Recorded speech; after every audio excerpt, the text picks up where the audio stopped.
ഇതാ നിന്റെ കുഴപ്പം. പറയാനുള്ള കാര്യങ്ങൾ അപ്പപ്പ പറഞ്ഞേക്കണം. എത്ര ആൾക്കാർ കൂടി നിന്നാലും പറഞ്ഞേക്കണം. അങ്ങനെയൊക്കെ പറഞ്ഞ് മാനം കെടുത്തിയാലേ ഉമ്മാരൊക്കെ നന്നാവുള്ളൂ. വല്യപ്പച്ചന്റെ മോന്റെ കാര്യം മാത്രം നോക്കിയാൽ തർക്കുത്തരം പറയുന്നു.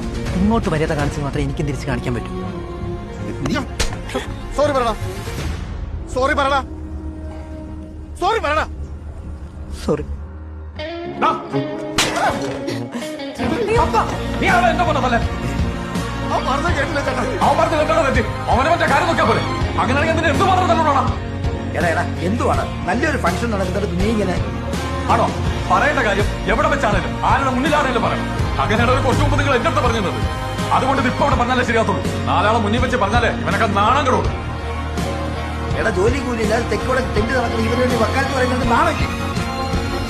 നിനക്ക് എത്ര വയസ്സായടാ? നിന്റെ പൈസ പറയടാ. 26. ഇവന്റെ പ്രായത്തിൽ നിങ്ങൾ എന്നാ ചെയ്തിരുന്നു? ഒന്നും ചെയ്തിട്ടില്ല.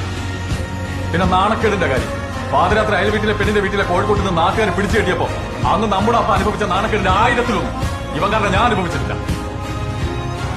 പിന്നെ ഒരാൾ ഉപദേശിക്കാൻ മുമ്പ് താനാളായോ എന്ന് ആലോചിക്കണം, എന്നിട്ട് ഉപദേശിക്കാൻ പറഞ്ഞു. എന്റെ മകൻ എങ്ങനെ ജീവിക്കണം അവനറിയാം. അവൻ ആരുടെ ഉപദേശമൊന്നും വേണ്ട.